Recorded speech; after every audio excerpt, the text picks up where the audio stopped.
कितने लोगों को ऐसा लगता है कई बार कि खाली खाली सा लगता है जीवन। कितने लोग को ऐसा फीलिंग होता है? जितने लोग को होता है वो हाथ ऊपर करके दिखाएं। मैंने पूछा कितने लोगों को ऐसा लगता है जीवन में कई बार खाली खाली सा कि यार कुछ हो नहीं रहा है, बस कुछ तो चल रहा है। हालेलुया।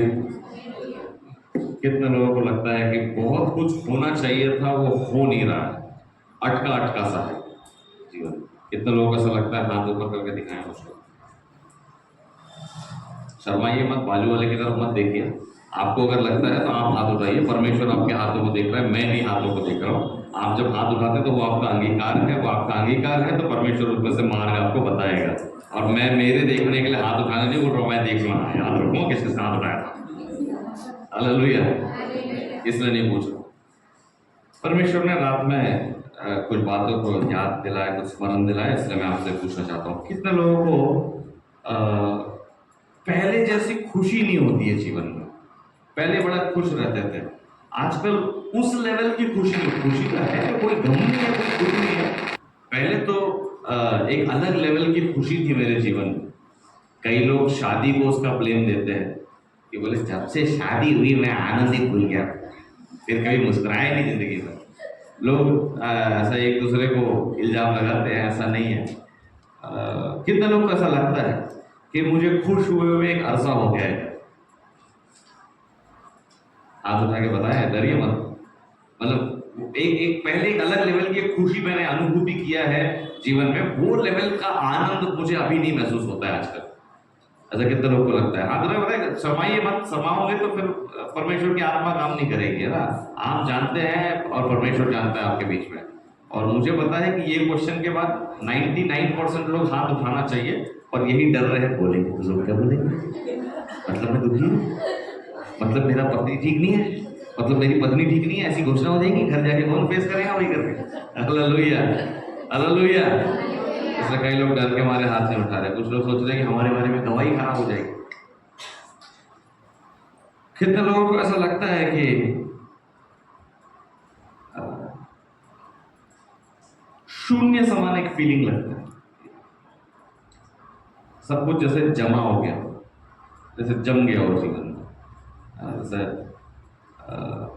फ्रोजन वाली फीलिंग, इंग्लिश में फ्रोजन बोलते हैं और हिंदी में ऐसा बोलते हैं जैसे बर्फ जैसा सख्त हो गया और जम गया है, सख्त हो गया है जीवन। बस ऐसा लगता है कि एक जमा हुआ जीवन है, कुछ मूवमेंट नहीं है, एकदम शून्य सौड़ा एक जीवन।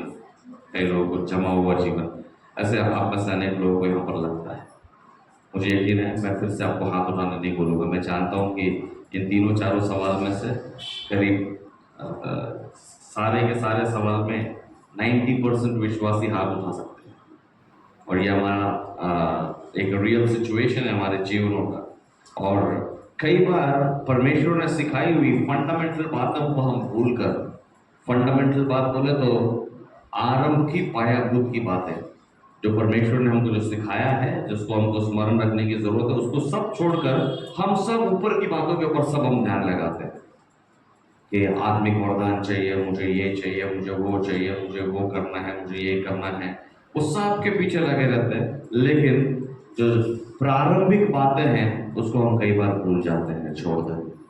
विश्वासी जीवन में चलते चलते हम अपने विरोधी को पहचानने में कई बार भूल जाते हैं। आपका और मेरा विरोधी कौन है? आपका और मेरा विरोधी कौन है? नहीं, आपके जेठ का परिवार हो। कई लोगों के लिए विरोधी कौन है? तो देवरानी और देवरानी का परिवार। कई लोगों के लिए विरोधी कौन है? वो क्या बोलते हैं हस्बैंड की बहन को?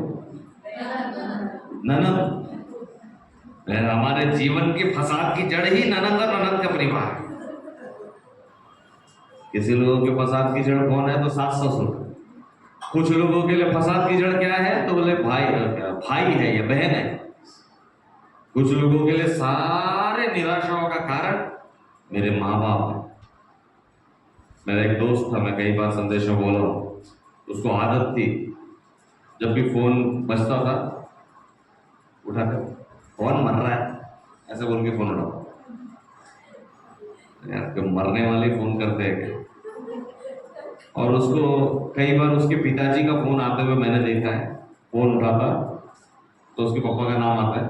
उसने पापा का नाम पापा भी नहीं रखा था फोन में, ना पिताजी रखा था, ना बाबूजी रखा था, पिताजी का नाम लिख के रखा हुआ था। तो फोन आता था फोन, और बोलते बोलते फोन मर रहा है यार। हाँ हेलो, हाँ बोलो, हाँ काम कर रहा हूँ, आऊँगा 2 बजे, हाँ बोल के फोन रख दो। ये उसका तरीका रहता था बात करने का। मैं जब देखा तो मुझे ऐसा लगा कि शायद पिताजी का फोन आया, कम से कम भी अफसोस कुछ दिखेगा उसके चेहरे पे।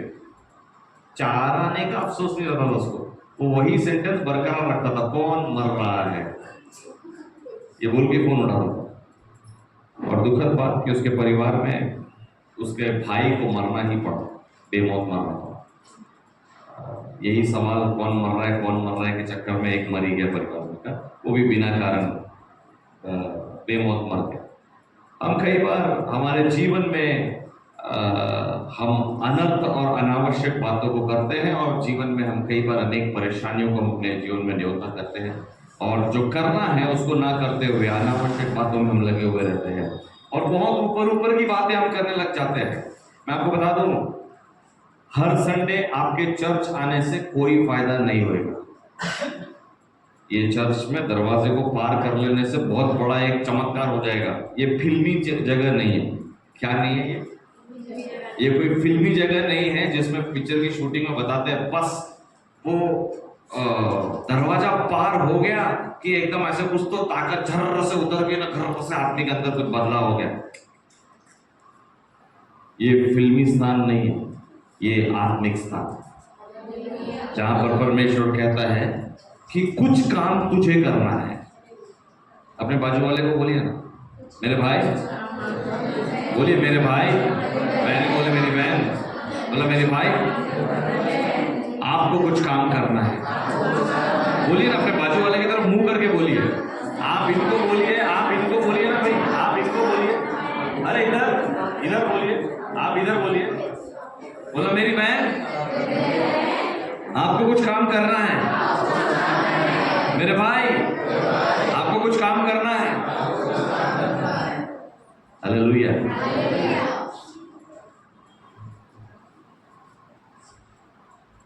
मेरे साथ निकालेंगे यूहन्ना रचित सुसमाचार,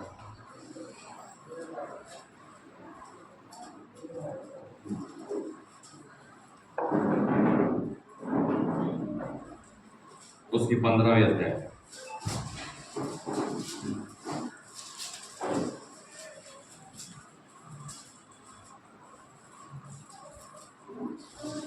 बड़ा एक सुंदर सा वाक्य है जिसको कई लोगों ने कई बार पढ़ा होगा और कई लोगों को स्मरण भी होगा।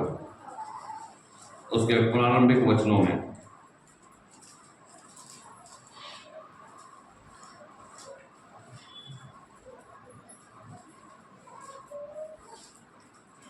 पहले से लेकर 17वीं आयत तक अगर आप गौर करें तो कौन सी वहां पे दृष्टांत बताई गई है?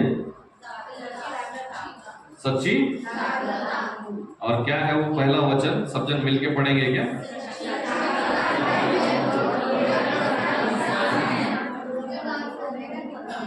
देखो इसमें भी पहला वचन पढ़िए बोला तो बिना ब्रेक के दौड़ रही है कुछ गाड़ी। हालेलुया। वापस से पढ़िए पहला वचन। हालेलुया। कौन कह रहा है ये? कौन कह रहा है? कोई बोलता परमेश्वर, कोई बोलता यीशु। आप समझ लीजिए, यीशु ने कहा सच्ची दाखलता मैं हूं और मेरा पिता जो परमेश्वर है वो किसान है। हालेलुया। आगे पढ़िए।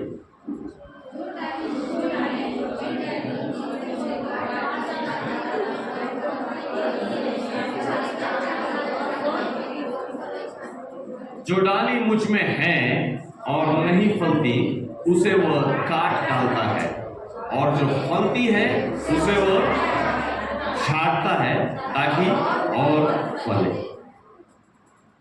प्रश्न यहां पर यह आता है, पहले वचन ये दूसरी आयत में जो पहला भाग है जो डाली मुझ में है और नहीं फलती। आप में से किसी को कुछ बज रहा है दिमाग में मैं क्या कह रहा हूं? वचन समझ में आ रहा है? क्या कह रही है वचन? वचन क्या कह रहा है? जो डाली और ऐसा हो सकता है क्या? क्योंकि आप चौथी आयत को भी पढ़िए।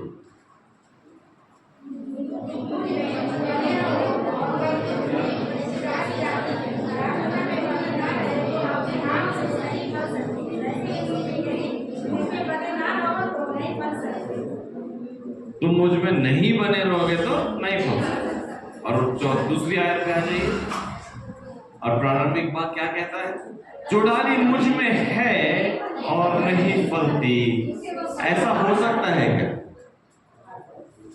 ऐसा हो सकता है?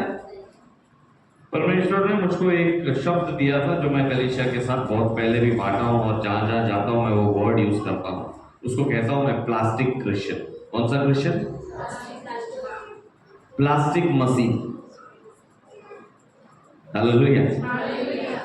जो डाली मुझ में है और नहीं फलती।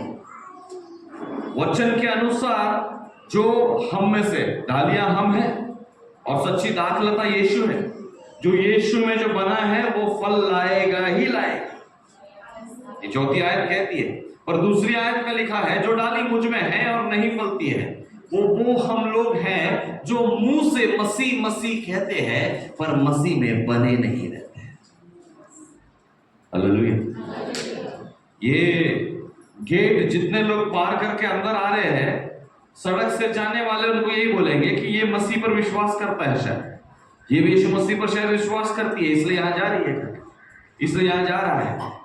तो लोगों की नजर में आप परमेश्वर में हो, लेकिन परमेश्वर में आप वास्तविक रूप से नहीं है। आप शो के लिए आप परमेश्वर में, आप उस भ्रम में हैं कि हां मैं परमेश्वर हूं। आप चर्च में आकर कुर्सी तोड़ने के द्वारा आपको लगता है कि मैं परमेश्वर में हूं।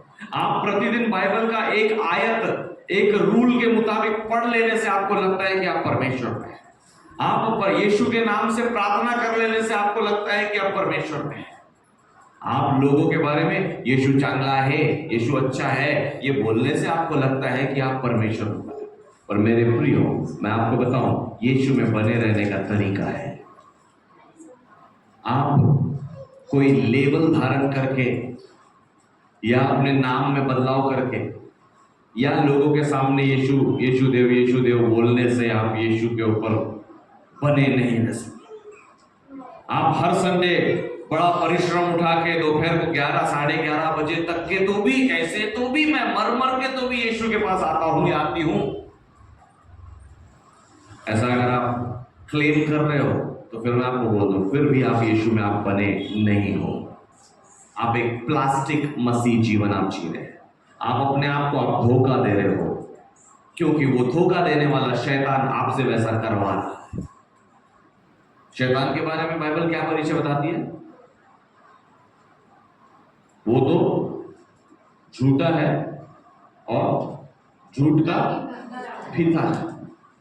शैतान का परिचय यूं ही दिया गया, कहीं नहीं लिखा है शैतान का थोड़ा काला है, उसके 2 सींग है। हालेलुया। हम अपनी कल्पनाओं में हम बना के रखें कि शैतान काला होता है और स्वर्गदूत गोरे होते हैं। हालेलुया। और शैतान काला होता है, उसके 2 सींग होते हैं, ऐसा बाइबल में कहीं नहीं लिखा है। पर बाइबल में यह लिखा है कि शैतान झूठा है और वो झूठ का बाप है।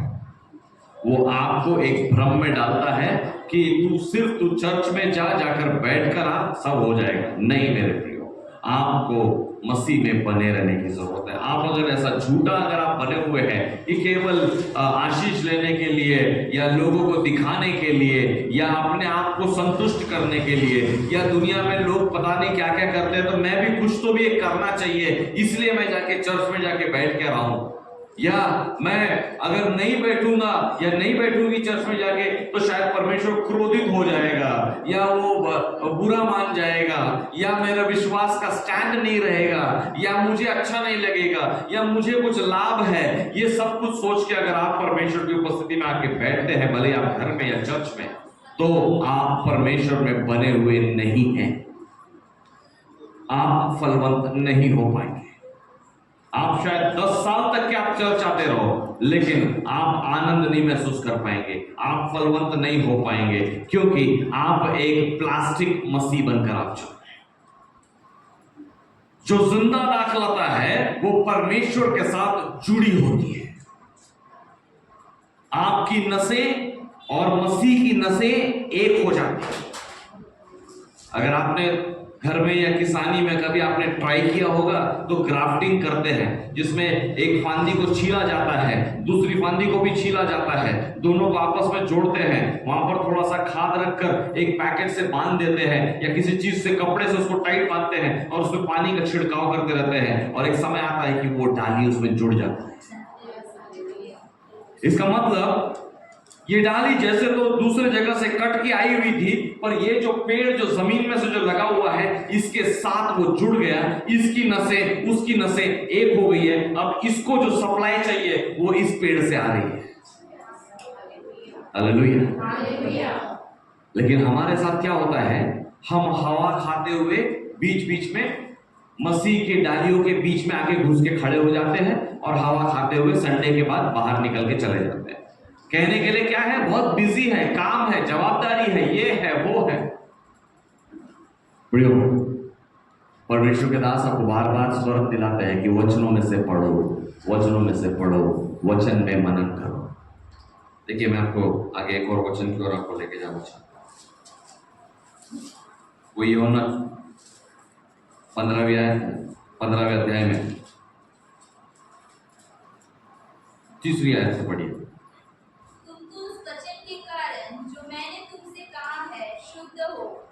तुम तो उस वचन के कारण जो मैंने तुमसे कहा है शुद्ध हो। लेकिन क्या केवल शुद्ध होना काफी है? You are already pure. यूहन्ना 5वें अध्याय, मत्ती 5वें अध्याय में हम देखते हैं शुद्ध मन के विषय में हम कहते हैं, क्या केवल शुद्ध मन का हो जाना काफी है? फिर तो इस दुनिया में बहुत सारे लोग हैं शुद्ध मन वाले। इस दुनिया में बहुत सारे अच्छे महान लोग हैं जिनका मन शुद्ध है, और परमेश्वर कहता है कि आपका मन इसलिए शुद्ध हुआ क्योंकि परमेश्वर ने अपने वचन को भेजा है। धन्य है वे लोग जिनका मन शुद्ध परमेश्वर के वचन के वजह से। वैसे तो मन के शुद्ध लोग बहुत हैं दुनिया में, लेकिन परमेश्वर के वचन के द्वारा एक शुद्धता मिलती है। उस शुद्धता को आप एक दिन लेकर आप बैठ नहीं सकते हैं। क्यों?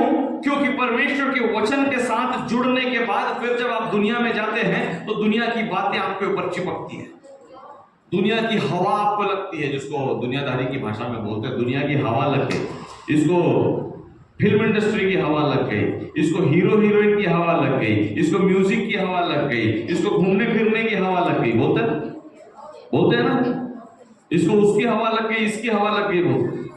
हालेलुया। हम जब परमेश्वर के वचन में से रहकर जब हम बाहर निकलते हैं तो हमको दुनिया भर की हवा लगती है। हालेलुया। और ये सारी हवा जब लगने लगती है तो फिर परमेश्वर का वचन में बने रहने का जो शुद्धता है वो चले जाती है, और एक अजीब सी स्वयं रचित शुद्धता को हम महसूस करने लगते हैं। हम खुद का न्याय करने लग जाते हैं कि भाई मैंने किसी का दिल नहीं दुखाया, मैंने किसी की प्रॉपर्टी खाई नहीं, मैंने किसी का नुकसान किया नहीं, इसका मतलब मैं शुद्ध हूं। मेरे प्रियो, आप धोखे में। हालेलुया। इधर ध्यान दीजिए दांडे का साथ, वो अपना सट्टा ले। अगर आपको ऐसा लगता है आपने किसी का खाया नहीं, आपने किसी का नुकसान नहीं किया है, तो आप ये मत सोचना कि आप शुद्ध है। अगर आपको लगता है कि मैंने किसी का चोरी नहीं किया, मैंने किसी का लूटा नहीं है, मैंने किसी को गाली गलौज नहीं किया, मैंने किसी का दिल नहीं दुखाया, इसका मतलब मैं शुद्ध हूं ना।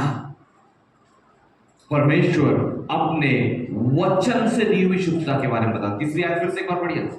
तुम तो उस वचन के कारण जो मैंने तुमसे कहा है शुद्ध हो। क्या तुम शुद्ध हुए हो आत्मा शुद्ध करने वाले लहू से? क्या तुम्हारा मन हुए है, तुम शुद्ध हुए हो। परमेश्वर का वचन और यीशु के लहू के द्वारा हम शुद्ध होते हैं। किसके द्वारा शुद्ध होते हैं? हालेलुया। परमेश्वर का वचन जो बात हमको सिखाता है, इस वचन के सामर्थ के द्वारा आप और मैं शुद्ध हुए हो। अपने विचारों को और अपने चाल चलन के द्वारा आप और मैं शुद्ध नहीं हुए हो। हालेलुया। वरना तो दुनिया में बहुत शुद्ध लोग हैं, वरना तो दुनिया में बहुत अच्छे लोग हैं, बुरे नहीं है। हो सकता आपसे और मुझसे भी अच्छे लोग हैं दुनिया में, आपके और मेरे से भी अच्छे ख्यालात वाले लोग हैं, लेकिन परमेश्वर जिस शुद्धता के बारे में बात करता है वो है उसके वचनों से शुद्ध, उसके लहू से शुद्ध।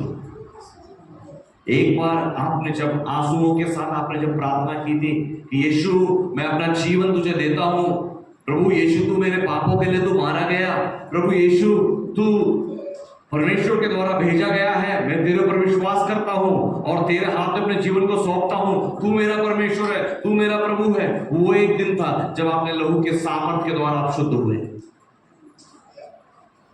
लेकिन क्या वो शुद्धता आपके पास में बरकरार है क्या? इसलिए यूहन्ना 14:15 उसकी तीसरी आयत हमको इस प्रकार से बता रही है कि तुम तो उस वचन के कारण जो मैंने तुमसे कहा है शुद्ध हो। परमेश्वर के वचन के द्वारा आप और मैं शुद्ध होते हैं प्रियो। और अगर उस वचन के लिए अगर हम आज्ञाकारी नहीं होते हैं और हम बोलते हैं कि मैं यीशु से बहुत प्रेम करती हूं, खोलिए ना यूहन्ना उसका 15वां अध्याय, 14वां अध्याय, उसका 23वीं आयत को पढ़िए। यीशु ने उसको उत्तर दिया, यदि कोई मुझसे प्रेम रखेगा तो वह मेरे वचन को मानेगा। यस, यदि कोई मुझसे प्रेम रखेगा तो वो मेरे किसको मानेगा? हाथ में उठा के बताए किसको मानेगा? हाथ में उठा के बताए किसको मानेगा? ऊंचा उठा के बताए, बोले किसे मानेगा? यदि कोई मुझसे प्रेम रखता है तो वो मेरे वचन को मानेगा। लेकिन आज हमारे साथ ये दुविधा है कि हम वचन के साथ लेके डिबेट करने बैठते हैं। किसी के बीच में मन में शंका थी कि शब्द का दिन कब होता है, वो शनिवार है कि रविवार है? हालेलुया। मेरा उत्तर यह है कि आपको शब्द शनिवार का रहे या रविवार के रहे, आपको क्या प्रॉब्लम है? कौन से पेट में आपके दर्द हो रहा है? परमेश्वर ने बोला कि 6 दिन में उसने सृष्टि की रचना की, 7वें दिन उसने विश्राम किया, मतलब 7 में से 1 दिन आपको परमेश्वर को देना है। हिसाब खत्म। अब वो शब्द किस दिन आया था ना कैलेंडर में कौनते वाले दिन को शब्द पकड़ा गया है, इससे आपको और मेरे पेट में क्यों दर्द हो रहा है? हम कई बार, आप समझिए इस बात को, हम कई बार शैतान के षड्यंत्र का शिकार बनते हैं। इसी प्रकार वाहियात बातों के पीछे मनन करने में अपना समय का सत्यानाश करते हैं और इसकी खोज करने के लिए हम कहां जाते हैं? फिर इंटरनेट में जाते हैं और फिर दुनिया भर की बटनें दबाते हुए बैठ के घूमते हैं। उठा के फेंक दीजिए वो इंटरनेट को और परमेश्वर के वचन को उठाइए। परमेश्वर का वचन आपको सामर्थ से भरेगा, परमेश्वर का वचन आपको पवित्र करेगा, परमेश्वर का वचन आपको शुद्ध करेगा। क्योंकि जब तक आप शुद्ध नहीं होते हैं, जब तक आप वचन में से रोज आप खाना नहीं शुरू करेंगे स्वयं से। वो पहला दिन था जब आपने बोला कि यीशु मसीह तू मेरे पापों के लिए मारा गया, यीशु तू ही परमेश्वर है, मैं विश्वास करता हूं और मुझे बपतिस्मा लेना है। आपने जाके बपतिस्मा ले लिया और उसके बाद गहरी नींद में सो गए। उसके बाद आपने सोचा कि आपकी ड्यूटी हो गई है भाई, अभी संडे संडे चर्च आना पड़ेगा और विशेष रूप से महीने के पहले दिन तो जाना ही पड़ेगा, नहीं तो मेरी मसीहत मुझसे छिन जाएगी। अच्छा, इतना हल्का है मसीहत आपके लिए, इतनी हल्का जीवन है मसीह के साथ चलने का।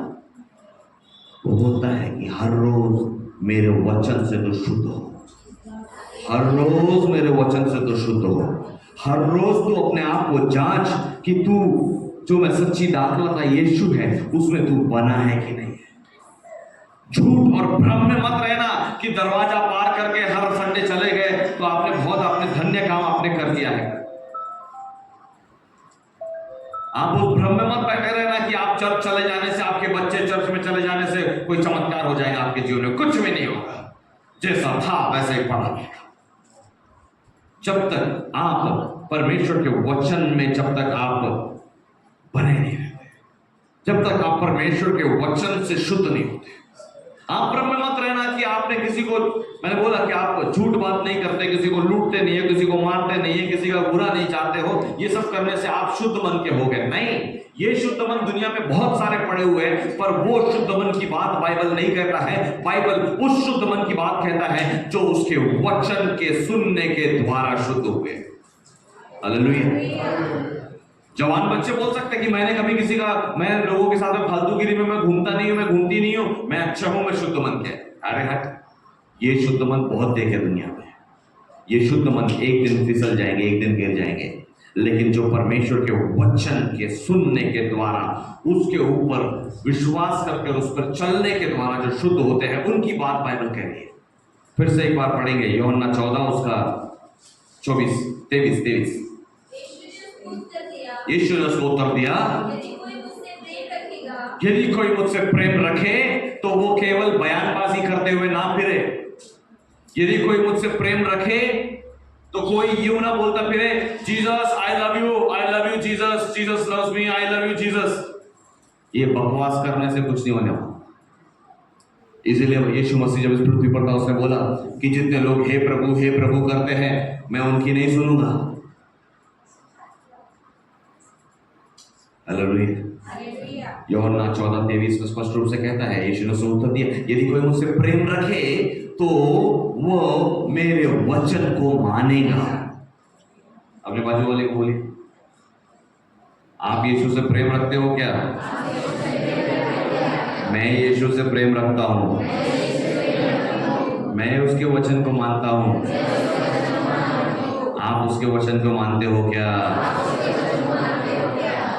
और उसके वचन को मानने के द्वारा जो शुद्धता हमें मिलती है,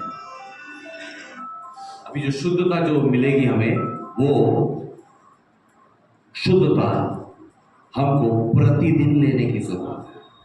कैसे लेने की जरूरत है? क्योंकि हर कौन है जो आज नहा के नहीं आए चर्च?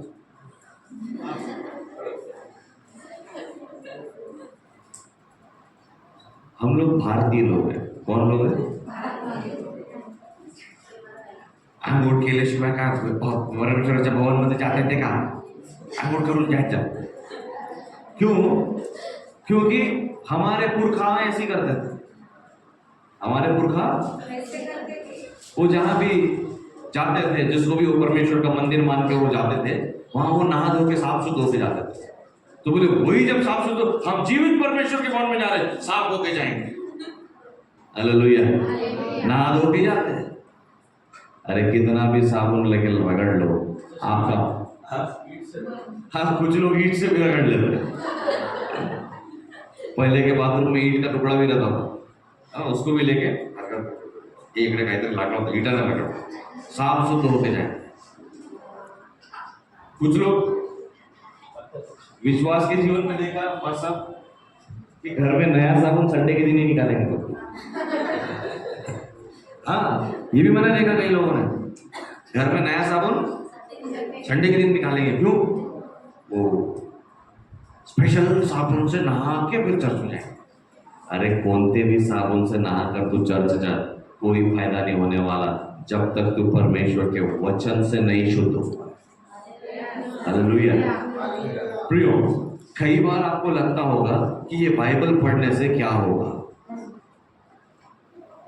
देखिए वचन स्पष्ट रूप से कहता है, 15 उसकी 3री आयत, फिर से पढ़िए।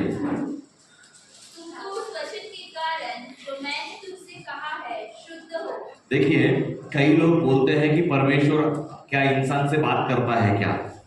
पास्टर साहब कई बार बोलते हैं कि परमेश्वर आपसे बात कर रहा है, परमेश्वर का वचन आपसे बात कर रहा है। अरे वचन आपसे कब बात करेगा? क्योंकि ये है परमेश्वर का वचन।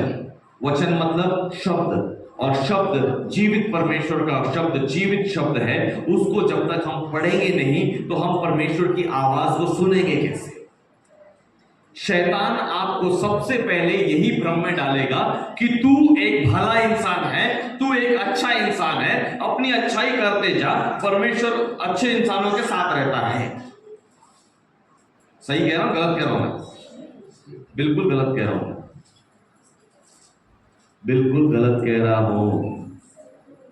अरे कसम से कह रहा हूं, गलत कह रहा हूं, क्योंकि ये झूठा स्टेटमेंट है जो शैतान ने इस दुनिया में डाल के रखा है। केवल भला मानुष बनने के वजह से परमेश्वर आपके साथ में नहीं रहेगा। मैं आपको बोल दूं, आप परमेश्वर के विषय में सब कुछ जानते हैं, आप परमेश्वर के विषय में सब कुछ आपने सुना है, सीखा है, जाना है, फिर भी परमेश्वर की ओर से वो शुद्धता को ना पाते हुए अपने आप में आप शुद्ध बनना चाहते हो। आप शुद्ध हो ही नहीं सकते हो। You cannot be pure without the word of God. You cannot be pure without the touch of the Holy Spirit. You cannot be pure without the blood of Jesus. यीशु के लहू के सामर्थ के बिना, यीशु के वचन के सामर्थ के बिना आप शुद्ध नहीं हो सकते हैं। जब आप यीशु को जब जान लिए हैं तब। इस दुनिया में और हजारों लाखों लोग हैं जो शायद यीशु के बारे में नहीं जानते हैं, जिन्होंने नहीं सुना है, विचारों ने, उनके ऊपर परमेश्वर तरस खाता है और आपको और मुझको बोलता है कि जाओ उसके पास जाके मेरे संदेश को जाके सुना कि वो बिना कारण के परिश्रम कर रहे हैं, वो बिना कारण दुख भोग रहे हैं, वो बिना कारण अपने आप को शुद्ध और पवित्र करने का प्रयास कर रहे हैं। उनको जाकर मेरा वचन सुना, ऐसा आपसे और मुझसे कहता है। लेकिन आप और मैं परमेश्वर के द्वारा उसके वचन से जो हम शुद्ध होते हैं, उस शुद्धता को हम तुच्छ जानकर, हल्का जानकर शैतान के उस भ्रम में आके पड़े हैं कि हम भले काम कर रहे हैं, हम अच्छे मन के हैं, हम किसी का बुरा नहीं चाहते हैं, हम तो बड़े भले हैं। शैतान की इस झूठी शुद्धता में आप मत फंसिएगा। आपका भला होना अच्छी बात है, लेकिन जिस वक्त आप परमेश्वर का वचन को आप महत्व देना आप शुरू करेंगे, दिन और रात आप उसके ऊपर जब आप मनन करना जब आप शुरू करेंगे, जब आप परमेश्वर के इस पवित्र कलाम को जब आप पढ़ना शुरू करेंगे, तो परमेश्वर का वचन का सामर्थ आपको शुद्ध करेगा। आप स्वयं से शुद्ध नहीं हो पाएंगे, आप केवल सर फोड़ते रह जाओगे। मुझे अनेक युवा मिलते हैं, अभी भी मेरे पास बाइबल में कुछ युवाओं की चिट्ठियां रखी हुई है। यहां पर लिखा है, एक जवान युवक का चिट्ठी है, मैंने उसको संभाल के रखा है। मैं नशा नहीं छोड़ पा रहा हूं, मैं क्या करूं, पढ़ाई में मन नहीं लगता है। और आगे का वाक्य मैं आपके सामने पढ़ना चाहूंगा निसंकोच। सेक्स करने का मन लगता है। शैतान ऐसे गंदे भावनाओं में डाल के रखा है। उनके हाथ से उनके जीवन में की बुराई छूट नहीं रही है। बहुत कोशिश करते हैं पर नहीं होता है। मैं कहता हूं जीवन भर कोशिश करते रहोगे तो भी नहीं होगा। जब आप परमेश्वर के वचन को जवाब थामते हैं, हम में से कई विश्वासी, ये एक विश्वासी बच्चे के द्वारा लिखा हुआ है, सड़क पे चलने वाले अन्य लड़के का, किसी खराब और बच्चेलन लड़के के हाथ का लिखा नहीं है। ये मैं भी नहीं जानता ये लड़का है या लड़की है। एक मसीह के ऊपर विश्वास करने वाले एक बच्चे के हाथ का लिखा हुआ। और हम में से भी कईयों की हालत है ऐसी कि हमारी कुछ आदतें छूट नहीं रही है। बहुत ट्राई करते हैं, नहीं छूट रही, क्योंकि परमेश्वर ने कल रात में मुझको ये बात को बताया कि सच्ची दाखलता की घटना के बीच में के उस शब्द को पकड़वा है कि ये वचन है आज कलीसिया के लिए, कि हम उसके वचन से शुद्ध होना बहुत जरूरी है। उसके वचन को प्रियो हल्का में ना ले। जवानों, उसके वचन को आप हल्के में मत लेना। बाइबल पढ़े हुआ अरसा हो जाता है और फिर हम फिसल के दुनियादारी में गिर पड़ते हैं और फिर हम रोते हैं कि अरे यार ये मुझे नहीं करना था, पर क्या करूं, मेरी उम्र के तो लोग इससे भी गंदे काम करते हैं, मैं तो फिर भी शुद्ध हूं। ये शैतान आपके मन में डालने वाला भ्रम है। कई महिलाएं, आप दुनिया के सामने आप नाटक कर लेते हैं बहुत अच्छे इंसान होने का। कई पुरुष, दुनिया के सामने हम ढोंग रचते हैं अच्छे होने का, लेकिन हमारे मन के विचारों को जानने वाला परमेश्वर है। वो जानता है कि आपके मन में कितने बार आपने दूसरों के लिए कपट में सोचा है, आपने कितने बार लोगों के लिए द्वेष सोचा है, आपने कितने बार अपने मन की लालसा को पूरी करने के लिए गंदे विचारों को अपने मन में लाया है। परमेश्वर उसका लेखा रखने वाला परमेश्वर है, और वो कहता है कि मनुष्य अपने प्रयास से अपने आप को शुद्ध नहीं रख सकता है। आज मनुष्य की दौड़ यही है कि अपने आप को मैं शुद्ध कैसे करूं, अपने आप को मैं पवित्र कैसे करूं, अपने आप को मैं शुद्ध कैसे करूं। दुनिया भर के हथकंडे वापर रहे हैं, दुनिया भर के प्रयास कर रहे हैं कि मैं ये कर लूं तो मैं पवित्र हो जाऊंगा, वो कर लूं तो हम शुद्ध हो जाएंगे, ये कर लूं तो हम साफ हो जाएंगे, हम धुल जाएंगे। मैं प्रियो बता दूं, आप कितने भी प्रयास ये दुनिया के झूठ में कितने भी प्रयास कर लो, आप शुद्ध नहीं हो पाएंगे जब तक परमेश्वर का वचन में आप रोपे नहीं जाते। जब आप परमेश्वर के वचन के ऊपर जब आप पढ़ना शुरू करते हैं, उसको जब आप मनन करना शुरू करते हैं, दिनों रात उस पर जब आप मनन करते हैं, दिनों रात आप उस पर जब मनन करते हैं, भजन संहिता 119 में यही बात लिखी हुई है, जवान अपने मार्गों को कैसे शुद्ध रखे, परमेश्वर के आज्ञाओं को मानने के द्वारा। परमेश्वर की आज्ञाओं को कैसे मानेंगे? यूहन्ना 14 उसका 23 जो मैंने पढ़ने बोला था, फिर से एक बार पढ़िए। यूहन्ना 14:23। यीशु ने उसको उत्तर दिया, मतलब यीशु आज आपको और मुझको उत्तर दे रहा है। अगर हम सोचते हैं कि हम अच्छे भले इंसान हैं और हम अच्छे ही काम करते हैं, परमेश्वर बोलता है कि तेरी अच्छाई को कोई वैल्यू नहीं है, क्योंकि तेरी अच्छाई झूठी है। हम कहते हैं हम यीशु मसीह से प्रेम करते हैं, तो यीशु मसीह का उत्तर हमारे से यही है। यीशु ने हमसे उत्तर दिया, यदि कोई मुझसे प्रेम रखे तो वो मेरे वचन को मानेगा। हालेलुया। अगर हम परमेश्वर के वचन को अगर हम मानते हैं तो बिना जाने कैसे मानेंगे? बिना जाने आप मानेंगे? इसको जाने बिना आप मानेंगे नहीं, जानना पड़ेगा। परमेश्वर कहता है कि यीशु कहता है कि तुम मुझ में बने रहो। पढ़िए ना, यूहन्ना 15 उसका 4 आयत पढ़िए। जो आज्ञा मैं तुम्हें देता हूं, जो आज्ञा ना, यूहन्ना 15:4। तुम मुझ में बने रहो या और मैं तुम में। तुम मुझ में बने रहो।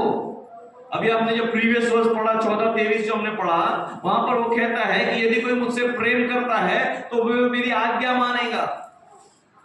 और जब हम उसकी आज्ञा मानते हैं, इसका मतलब उसकी आज्ञा पवित्र शास्त्र में दिया गया है। आज्ञा मानने के लिए आज्ञा को जानना पड़ेगा, आज्ञा जानने के लिए उसके वचनों को हमको पढ़ना होगा। जब हम दिनों रात उसके वचनों में जब हम पढ़ते रहते हैं, आप ये मत सोचना कि मुझे कितना समझ में आ रहा है, लेकिन आप कैसे पढ़ते हैं, आप किस विश्वास के साथ आप पढ़ते हैं, आप किस मनसा के साथ आप पढ़ते हैं। कई लोग आज बाइबल भी लालच के लिए पढ़ते हैं, पता है? हालेलुया। बाइबल भी क्या के लिए पढ़ते हैं? क्या लालच? बोलो ना, क्या लालच? किस लालच के लिए बाइबल पढ़ते हैं?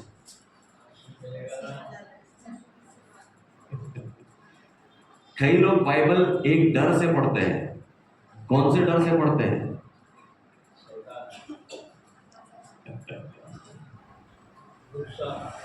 पास साहब पीछे से बता रहे, सुनाई दे रहा है कि पीछे तक सुनाई दे रहा है कि पास साहब जो उत्तर दे रहे हैं? नहीं दे रहे। हम इस डर से बाइबल पढ़ते हैं कि कहीं शैतान हमारे ऊपर हावी ना हो जाए, कहीं हमारा नुकसान ना हो जाए, इसके लिए बाइबल पढ़ते हैं। मैंने बोला बाइबल लोग लालच में पढ़ते हैं। कौन से लालच में? आशीष मिलने को ना बाबा, आशीष नहीं मिलेगी ना। और यही गंदी बात हम बच्चों को भी सिखाते हैं। बेटा तू आशीषित होना चाहता है ना, तो बाइबल पढ़, तेरे जीवन की आशीष नहीं मिलेगी, तेरे को बाइबल पढ़। हालेलुया।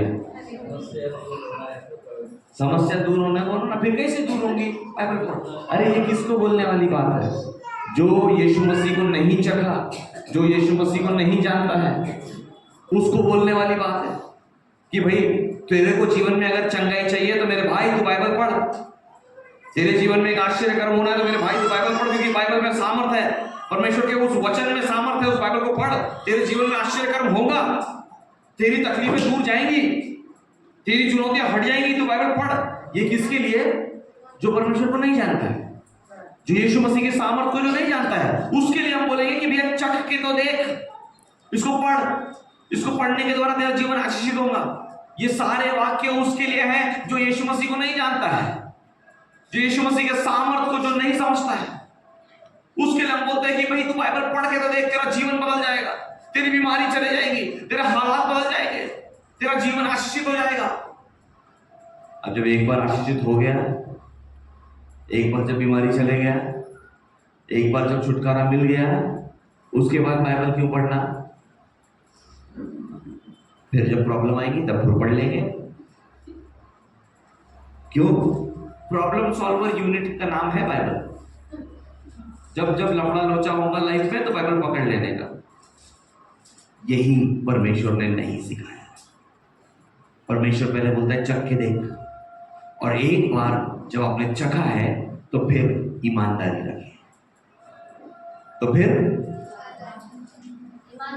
ईमानदारी रखें कि जिस यीशु ने आपके जीवन में सामर्थ्य के काम किए हैं, अब उस यीशु के ऊपर विश्वास करना शुरू करें।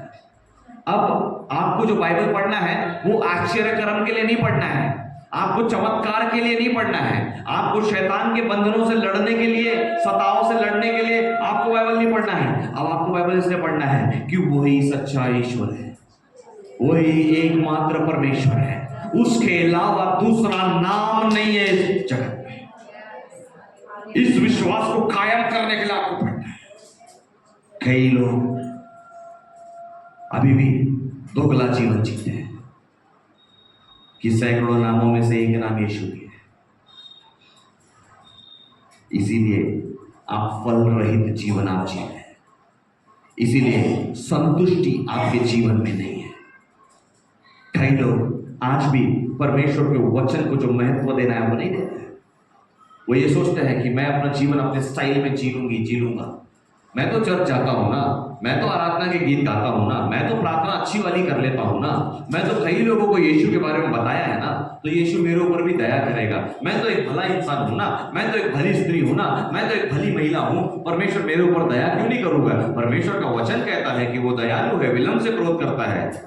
फालतू के भ्रम में मत रहना। हालेलुया। परमेश्वर के वचन को अगर आप जानते हो तो उसको मानना आपके लिए भला है, उसको माने बिना आपके जीवन के लिए दूसरा पर्याय नहीं है। मनुष्य जाति के लिए उससे प्रेम करने वाला एक ही परमेश्वर है और वो है यीशु मसीह। जो मनुष्य जाति से जो प्रेम करता है, जो मनुष्य जाति को जिसने रचा है, जिसने मनुष्य जाति के लिए अपनी जान दे दिया है। कौन है इस दुनिया में जिसने अपनी जान दिया हो आपके लिए? यीशु के अलावा कौन है जो ये कहता है कि तुम मुझ में बने रहो और तुम फलते जाओगे? आइए पढ़े यूहन्ना उसका 15वां अध्याय, उसकी दूसरी आयत को।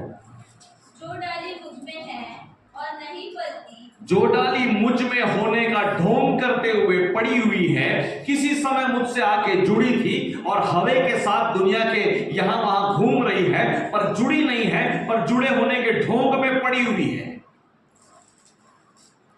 वो डाली जिसके पास दुनिया का सर्टिफिकेट है कि ये मसीह है।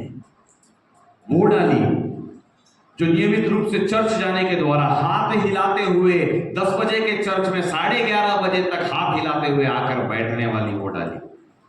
हालेलुया। वो डाली जिसके बाइबल के ऊपर 6 दिन धूल जमती है और 7वें दिन झटक करके लेके आते हैं कि चलो चर्च में जाना है। वो डाली जिसको स्तुति आराधना करना जिसको भारी पड़ता है। वो डाली जो परमेश्वर का वचन को पढ़ती नहीं है। वो डाली है जो फलती नहीं है। उसे वो काट डालता है, और जो फलती है उसे वो नियमित रूप से छांटता है, ताकि और फलदायक हो जाए, ताकि और आशीषित हो जाए। और हम कई बार इसीलिए परमेश्वर का वचन पढ़ते हैं कि ये दूसरा भाग पढ़कर, उसके दूसरे भाग का भी आखिरी का 2 शब्द को पढ़कर, और फले। कितना फलोगे, कितना फलोगे, फलते जाओगे, फलते जाओगे, कितना फलोगे।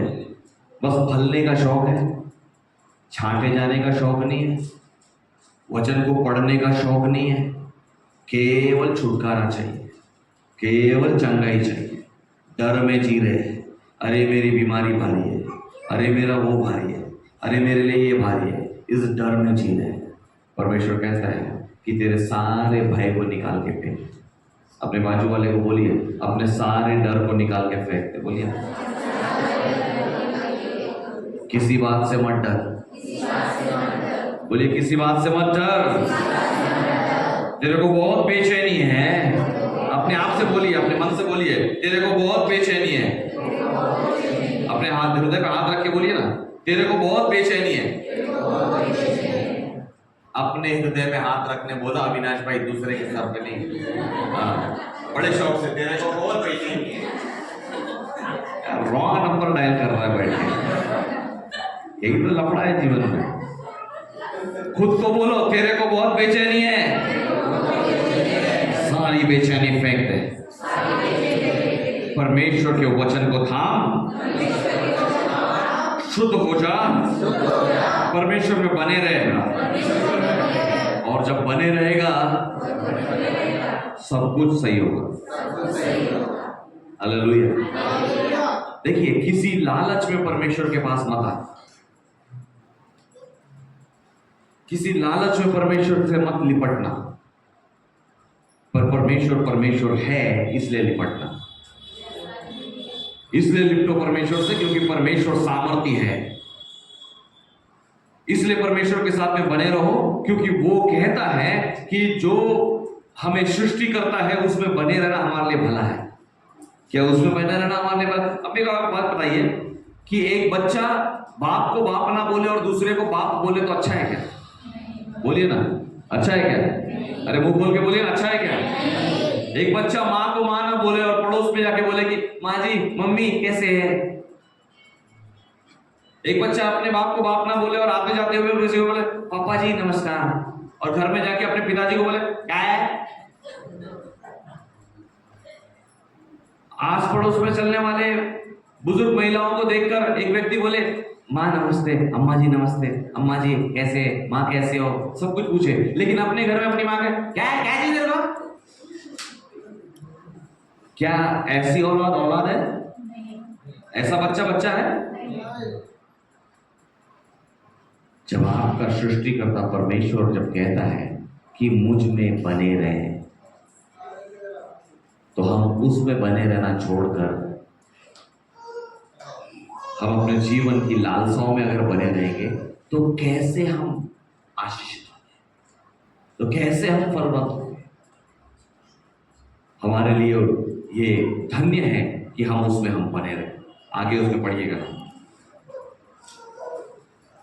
आगे वचन पढ़िए ना बेटा, चौथी आयत। तुम मुझ में बने रहो और मैं तुम में, जैसे डाली यदि दाखलता में बनी ना रहे तो अपने आप से नहीं पल सकती, वैसे ही तुम भी यदि मुझ में बने ना रहो तो नहीं पल सकते। आज हमारा बने रहने का मतलब ये है कि हम परमेश्वर के वचन में हम बने रहे। मैं उसे एक भाग में आपको लेके जाना चाहता हूं। बने रहने का एक मूल तरीका यह है कि पहले जो हम शुद्ध हुए हैं, शुद्ध होके हम संतुष्ट होके ना पड़े रहे, और ना हम दुनियादारी के हिसाब से शुद्ध होने के भ्रम में पड़े रहे। हम उस भ्रम में से बाहर निकले कि हम भला मानुष होने की वजह से हम परमेश्वर में हम बने हम नहीं रह सकते। हम परमेश्वर के वचन के द्वारा हम शुद्ध होते हैं, और शुद्ध होने के बाद वो हमारे लिए काफी नहीं है। हमें परमेश्वर में बने रहने के लिए उसके वचनों में अधिक हमें बने रहने की जरूरत है। हम जो उसके साथ में जो कनेक्ट होते हैं, हमारी नसें उसकी नसें जब एक होने लगती है, उसका प्रवाह हमारे में जब होने लगता है, उसको कहते हैं बने रहना, इनग्राफ्टेड इन, रूटेड इन, उसमें हमारी जड़ें पाई जाना, हम उसके अंदर जुड़े रहना। न जाने क्यों ये तीसरा सप्ताह है कि बने रहने की बात फिर से आ रही है। पास साहब ने 2 हफ्ते पहले भी बताया था यही बात को, बने रहने की, जहां तुम रोपे गए हो वहां बने रहो। आज वही बात को परमेश्वर आगे स्पष्ट कर लेकर जा रहा है कि आप बने कैसे रहेंगे। आप शुद्ध होने के द्वारा आप बने रहेंगे। शुद्ध कैसे होंगे? वचनों के ऊपर मनन करने के द्वारा आप शुद्ध रहेंगे। वो दुनियादारी के सामने अच्छा भला मानुस बनने के द्वारा आप शुद्ध नहीं हो सकते हैं। आप झूठे भ्रम में रहेंगे जो शैतान ने संसार में डाल के रखा है कि भले काम करने की वजह से आप अच्छे होते हैं। भले काम करने के द्वारा आप शुद्ध नहीं हो सकते। परमेश्वर के वचन, आप वो जो शुद्धता है वो आप पाएंगे, लेकिन फिर मैले होंगे। वो आप पाएंगे फिर मैले होंगे। आपको कभी उस बात की समझ में नहीं आएगी कि शुद्धता होती क्या है। परमेश्वर का वचन कहता है कि तुम परमेश्वर के वचन के द्वारा शुद्ध किए गए। तीसरी आयत कहती है, और जब हम बने रहेंगे तब हम फल लाएंगे। बिना परमेश्वर के वचन में बने रहे हुए आप, अगर आपको लगता है कि नहीं मुझे तो सब कुछ मुझे मिल रहा है, मेरे पास अच्छी नौकरी है, मेरे पास पैसा है, मेरी जरूरतें पूरी हो रही है, मुझे तो कोई कमी घटी नहीं है, लगेगा कुछ समय के लिए लगेगा। लेकिन मैंने संदेश की शुरुआत में 3-4 सवाल मैंने पूछा। कितने लोगों को ऐसा अधूरा लगता है? कितने लोगों को आनंद नहीं आ रहा है जीवन में, खुशी नहीं है जीवन में? अब मैं जब बार बार बने रहने और शुद्ध रहने के बारे में जब मैं बात बोल रहा, तो आपके मन में, इसी भवन में, आप जब सामने वचन सुन रहे हो, उसी वक्त शैतान आपके मन में डाल रहा है कि अरे क्या बने रहना, उसी में तो बने हैं ना यार, क्या वही बात सुने हैं हमने, मालूम है हमको। Hallelujah, hallelujah.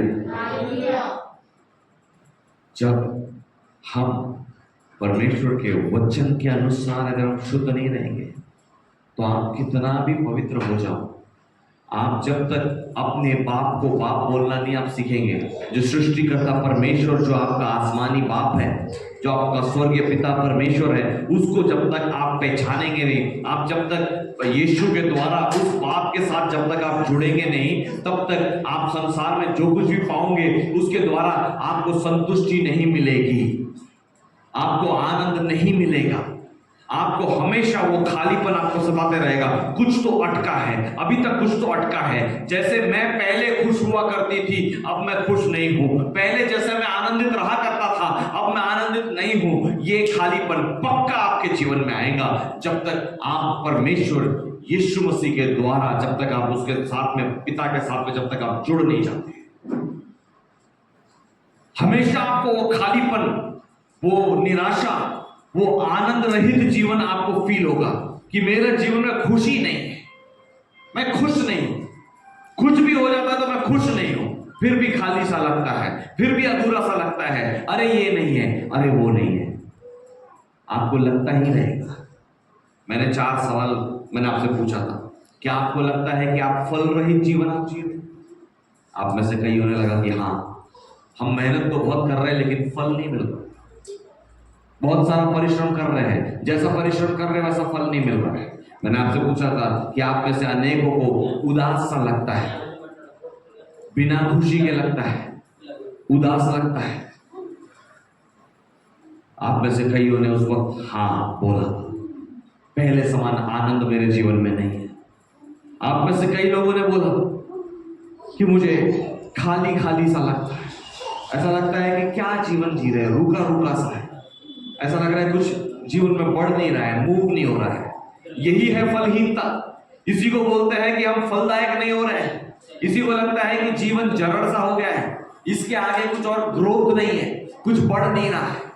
निश्चय ही नहीं बढ़ेगा, निश्चय ही आनंद नहीं आएगा, निश्चय ही आप फलदायक नहीं होंगे जब तक आप परमेश्वर के साथ नहीं हो जाते, जब तक आप उसमें रोपे नहीं जाते, जब तक आप उसके साथ में कनेक्ट नहीं हो जाते।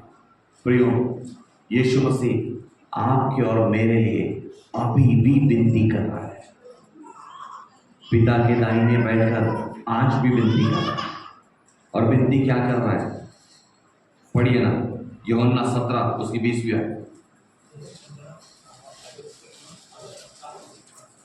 मैं चाहूंगा कि हर कोई मिलकर पढ़े। यूहन्ना 17 उसकी 20वीं आयत।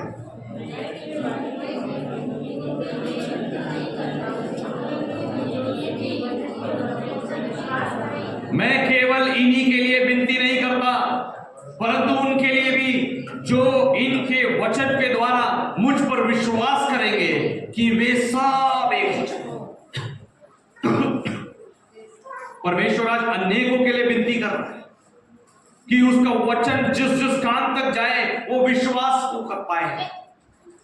हर एक कान जो उसके वचन को सुनता है वो पिता के साथ में जुड़ जाए, परमेश्वर के साथ में वो जुड़ जाए, ये उसकी विनती है।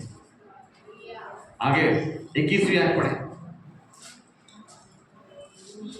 जैसा तू हे पिता मुझ में है और मैं तुझ में हूं, वैसे ही वे भी हम में हो, इसलिए कि जगत प्रतीति करे कि तूने मुझे भेजा। देखिए यीशु की क्या प्रार्थना है। आप और मेरे जैसे धोखेबाज, कितने लोग अपने आप को धोखेबाज बोलने से शर्माते नहीं है? कितने लोगों को लगता है कि हाँ हम धोखेबाज हैं? मुझे लगता है, मुझे नहीं मालूम आप में से कितने लोगों को लगता है। हम और आपके जैसे धोखेबाजों के लिए परमेश्वर का, यीशु मसीह का सपना देखिए, उसकी प्रार्थना देखिए क्या है कि जैसे यीशु और परमेश्वर एक है, वो लेवल ऑफ प्यूरिटी। आज आप और मैं एक साधारण से मंत्री के सामने जाके बैठते हैं तो हमको कब कभी मचती है। एक साधारण से अधिकारी के सामने आपको बैठने मिल जाए तो आपको लगता है कि बहुत ऊंचा पद मिल गया है।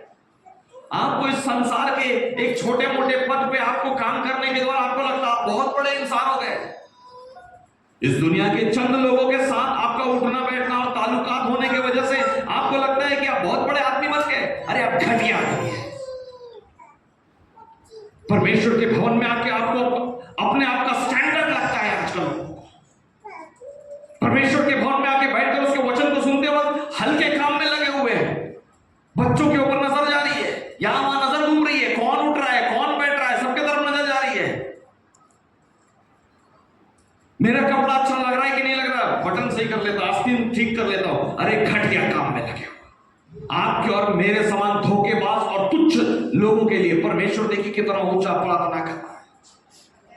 हम परमेश्वर के भवन में आने के लिए उसके भय मानने हुए व्यक्ति होने के बाद में भी, परमेश्वर की उसकी महानता उसके सामर्थ्य को जानने के बाद में भी हम अपने मनमाने तरीके से जीवन जीते हैं और बोलते हैं कि परमेश्वर मेरे जीवन में काम कर, परमेश्वर ने मेरे बच्चों की सुधि लेने को होना, मेरे पास्टर ने सुधि लेने को होना, उसने सुधि लेने को होना, दीदी ने मेरा फोन उठाने को होना, सब लोगों ने सब काम करने को होना, लेकिन मैं मेरे जीवित परमेश्वर को हल्के में लूंगा। मैं परमेश्वर के वचन के ऊपर नहीं चलूंगी, मैं परमेश्वर के वचन को नहीं पढ़ूंगा। मैं परमेश्वर के भवन में आने के बाद में अपने बाल संवारेंगे बैठ के, बाल ठीक है कि नहीं, बाजू वाले से पूछेंगे ये कहना चाहिए थे भी लगने का बरोबर। ये घटिया काम करने लगे हुए हैं। और हम जैसे धोखेबाज और लुच्चे लोगों के लिए यीशु मसीह ये प्रार्थना करता है। शर्म आनी चाहिए आपको।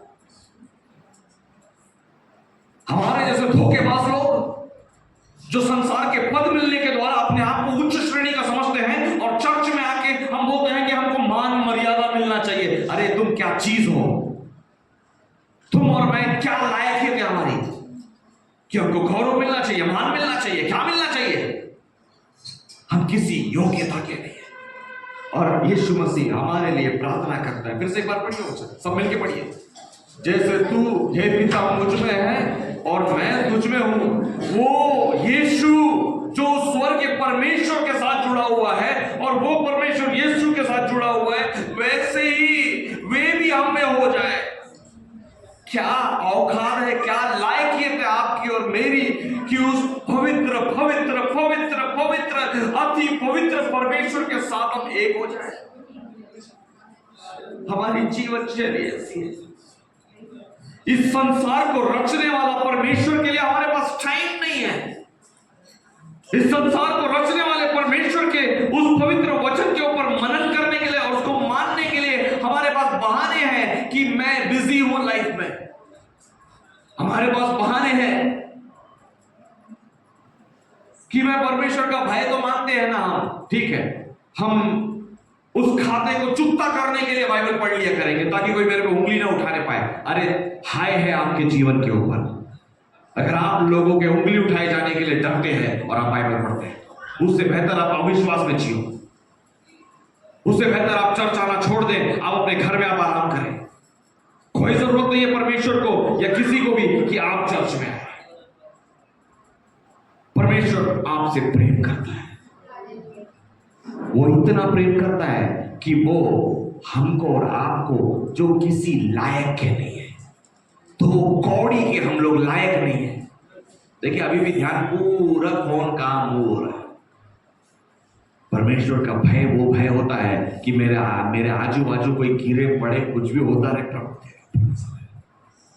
Again I am saying that वो रेफरेंस, वो फियर, वो ट्रेम्बलिंग हमारे अंदर होने की जरूरत है। वो गड़गड़ाहट, वो कपकपी होने की जरूरत है कि मैं किसके सामने बैठा हूं, मैं परमेश्वर की उपस्थिति में आके बैठा हूं। मेरे कान कहां लगे हुए हैं, मेरी आंखें कहां लगी हुई है, मेरे कपाव कहां चल रहे हैं, मेरा ध्यान कहां लगा हुआ है। परमेश्वर के वचन में मेरा ध्यान होना चाहिए, परमेश्वर की बातों के ऊपर मेरा ध्यान होना चाहिए। बाजू में कौन चल रहा है, कौन बैठ रहा है, कौन उठ रहा है, अरे हटा, मुझे किसी के बारे में चिंता नहीं है। उस परमेश्वर के बारे में चिंता है जो स्वर्ग को रचने वाला परमेश्वर है, जो संसार के ऊपर अधिकार रखने वाला परमेश्वर है। वो परमेश्वर जो मेरे लिए विनती करता है कि मैं पिता और परमेश्वर उसके साथ में यीशु जैसा एक है, वैसे मैं भी उसके साथ एक हो जाऊं करके। मेरे बारे में इतना बड़ा सोचने वाले परमेश्वर के साथ मुझे जुड़ना है, तो मैंने किस भय के साथ परमेश्वर की उपस्थिति में बैठना चाहिए। आज हमारे बीच में से वो भय हल्का हो गया है। मैं कई लोगों को देखा हूं चर्च में बैठ के लिपस्टिक सेट करते हुए। मैं कई लोगों को देखा हूं चर्च में बैठकर अपना गहने जो पहने हैं उसको सेट करते हुए। मैं कई लड़कों को देखा हूं चर्च में बैठकर अपने आस्तीन को सेट करते हुए कि डिजाइन में बैठी है कि नहीं बैठी है, कहीं मेरी क्रीज खराब तो नहीं हो रही। मैंने कई लोगों को देखा है चर्च में साथ में आते वक्त क्रीम का डब्बा लेकर आकर चर्च में बैठ के क्रीम लगाते हुए। ये मसीहत है? ये भय है आपके मन में परमेश्वर के लिए? कैसे फलवत हो गया, कैसे हम फलवत हो गए? परमेश्वर की उपस्थिति में बैठने का हमारे पास में भय नहीं है। परमेश्वर फिर और फिर चुनौती आपको दे रहा है। देखिए चर्च में आने के कोई रूल्स नहीं है, यहां कोई पार्टी नहीं लगी है कि आपको नहा के आना है, साथ में ये सामग्री नहीं लाना है, चर्च में आके बैठने के बाद आप ये मत करना, आप वो मत करना, पैर लंबे करके मत बैठना, आप घुटने पे ही बैठना। ऐसे कोई नियम नहीं है चर्च में बैठने का। लेकिन आपका और मेरा ज़मीर कहां गया, मर गया है कि हम परमेश्वर की पवित्रता को हम चूक जानते हैं। वो समय था जब नियमावली होती थी परमेश्वर के भवन में आने के लिए, लेकिन अब आजादी का समय है जहां पर परमेश्वर ने अपनी महानता को प्रदर्शित करके आपके सामने रख दिया है। परमेश्वर ने अपनी सामर्थ का प्रदर्शन बनाकर आपके सामने रख दिया है। क्या अब भी हम वो कठोर बन के रहेंगे कि परमेश्वर को जो आदर उचित है वो हम नहीं देंगे? फिर कैसे आप परमेश्वर के जो सच्ची दाखलता है उसमें आप कैसे जुड़े हो? नहीं जुड़े हो। आप अपने आप को आप बेवकूफ बना रहे हो। You are cheating yourself. शैतान आपको चीट कर रहा है। आप शैतान के हाथ में चीट होने के लिए अपने आप को समर्पित करके आप एक झूठा मसीह जीवन जी रहे हैं, जिसमें कि आपको लगता है कि आप परमेश्वर में बने हैं, लेकिन आप परमेश्वर में नहीं बने। मैं केवल चर्च में आके बैठने के भाव के बारे में बात नहीं कर रहा, पर परमेश्वर में बने रहना उससे ऊपर है। आप हो सकता है कि चर्च में आके बैठते वक्त आप पैर पे पैर डाल के भी आप बैठ सकते, कोई दिक्कत नहीं। आप हो सकता है कि आप चर्च में आके बैठने के बाद अपनी आस्तीन आप ठीक कर सकते हो, कोई दिक्कत नहीं है। आप हो सकता है आप चर्च में आके बैठने के बाद अपने गहने आप सेट कर सकते हो, कोई दिक्कत नहीं है। आप हो सकता है चर्च में आके बैठने के बाद आप लिपस्टिक आप लगाते हो आप बैठे, कोई दिक्कत नहीं है। आप हो सकता है कि घर में से क्रीम का डब्बा लाकर आप घर में पूरे टुकड़े को आंग पाओ को आप क्रीम लगाते हो बैठे, कोई दिक्कत नहीं। आप हो सकता है जूते पहनकर आप चर्च के अंदर आए और अपनी लेस बांधते हुए अपनी लेस सेट करें और जूते को चमकाने में आप लगे रहे पैंट पे घस कर, कोई दिक्कत नहीं। लेकिन क्या आपको लगता है आप परमेश्वर के साथ उस सच्ची दाखलता के साथ में आप बने हैं? अपने आप को आज आप जांचें, अपने आप को आज आप जांच कर देखिए कि क्या आप उस दाखलता में बने होंगे। यीशु मसीह की प्रार्थना है यूहन्ना उसके 17वें अध्याय में जो हमने अभी पढ़ा 21वें आयत में, वो प्रार्थना कर रहा है, विनती कर रहा है कि पिता जैसे मैं तुझसे साथ जुड़ा हूं ऐसे इसको भी तेरे साथ जोड़ ले। विश्वास के द्वारा, मेरे ऊपर विश्वास करने के द्वारा वो तेरे साथ जुड़ जाए। मेरे ऊपर जो मैं क्रूस पर चढ़ाया गया, मेरा लहू जो पाया गया, उसके ऊपर ये बेटे ने विश्वास किया, ये बेटी ने विश्वास किया। उस विश्वास के द्वारा पिता तेरे साथ उसको भी जोड़ लेना, उसको भी तू अपना बेटा बना ले, इसको भी तू अपना बेटा बना ले, इसको भी तू अपनी बेटी बना ले। हालेलुया। कितना बड़ा ओहदा के लिए यीशु मसीह आपके लिए विनती कर रहा है, उसका अंदाजा है आपको? वो परमेश्वर के बेटे और बेटी होने का हक दिलाने के लिए लगा है। हमारे पास कोई अधिकार नहीं है कि जिसके द्वारा हम परमेश्वर की संतान कहलाएं। हमारे पास कोई रास्ता नहीं है जिसके द्वारा हम शुद्ध होकर हम बोले कि हम परमेश्वर की संतान हैं। हमारे पास एक ही मार्ग है, यीशु मसीह के ऊपर विश्वास करना। और इसी के लिए उसने आश्चर्य कर्मों को किया, इसीलिए उसने बड़े कामों को किया, इसीलिए उसने अपना वचन आपके और मेरे लिए छोड़ कर गया। इसीलिए आपके और मेरे लिए उसने पवित्र आत्मा को सहायक करके छोड़ कर गया कि हम इस वचन को पढ़ें और पवित्र आत्मा जो सहायक है उसको हम ग्रहण करें। और हम शपथ कब था, बपतिस्मा क्यों लेना, क्यों नहीं लेना, कब लेना, कब नहीं लेना, शपथ का दिन अगर वो है तो फिर क्या करना, वो यरूशलेम का मंदिर कौन सा वाला है, उसका जन्म स्थान वही है क्या, 25 दिसंबर को ही क्रिसमस था क्या? ये फालतू के क्वेश्चंस को छोड़कर परमेश्वर के वचन के ऊपर मन लगाए, परमेश्वर को वचन को दिन और रात मन करें और परमेश्वर से गिड़गिड़ाए और मांगे कि प्रभु सच्ची दाखलता तू है, मैं तुझ में बने रहना चाहता हूं, मैं तुझ में बने रहना चाहता हूं।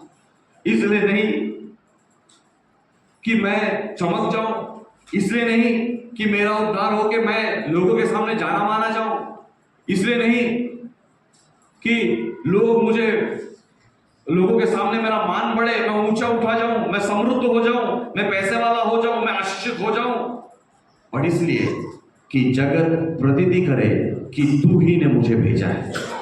इसलिए कि जगत प्रतीति करे कि परमेश्वर की संतान यूं होती है, इसलिए कि जगत प्रतीति करे कि परमेश्वर के द्वारा छुड़ाए हुए लोग ऐसे होते हैं। प्रभु इसलिए मैं तुझ में बने रहना चाहता हूं। यह हमारी प्रार्थना। अपने आप को जांचें। अब तक अगर आपने परमेश्वर को अगर आपने हल्के में लिया है, अब तक अगर आपने परमेश्वर में बने रहने को आपने समझा नहीं है, तो आज का दिन ये वचन आपके लिए है कि आपको परमेश्वर में बने रहने की जरूरत है। कंटिन्यूस बिना ब्रेक के। यूहन्ना 16वां अध्याय,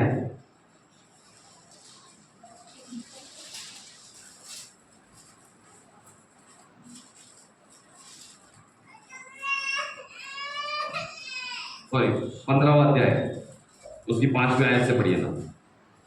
मैं दाखलता हूँ, तुम डालियाँ हो, जो मुझमें बना रहता है और मैं उसमें, वह बहुत फल फलता है, क्योंकि मुझसे अलग होकर तुम कुछ भी नहीं कर सकते।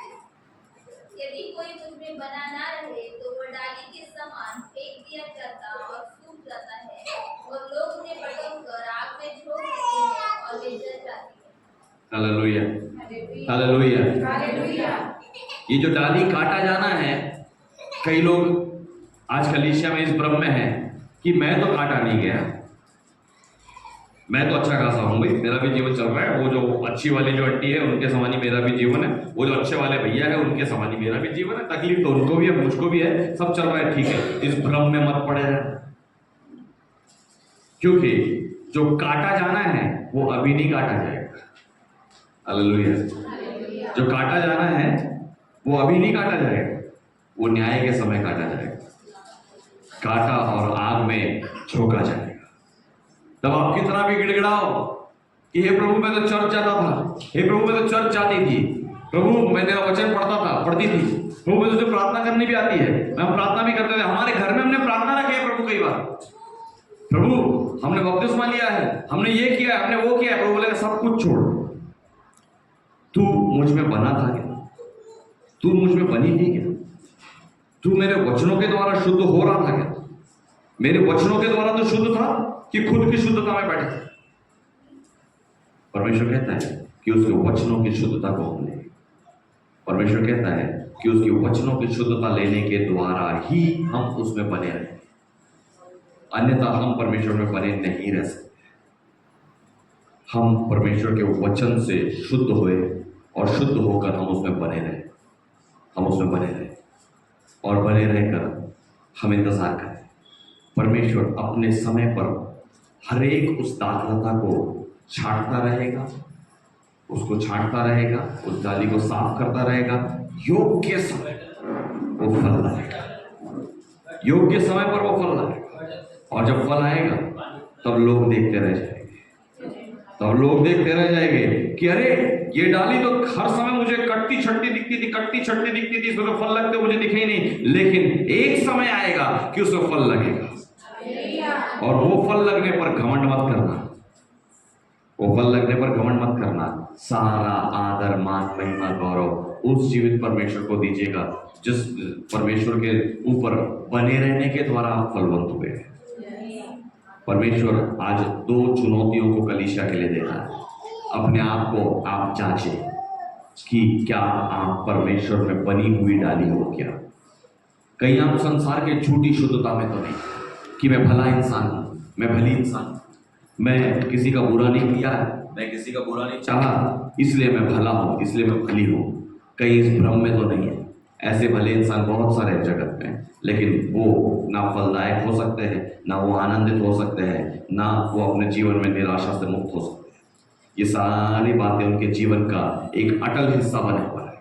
परमेश्वर कहता है कि परमेश्वर ने आपको फलवंत होने के लिए बुलाया है, परमेश्वर ने आपको आनंद से भरे रहने के लिए बुलाया है, परमेश्वर ने आपको अपने जीवन में प्रवाह लेने के लिए बुलाया है कि आप आगे प्रगतिशील होके चले, आप उकाब के नहीं आप ऊंचा उठे, इसके लिए परमेश्वर ने आपको बुलाया है।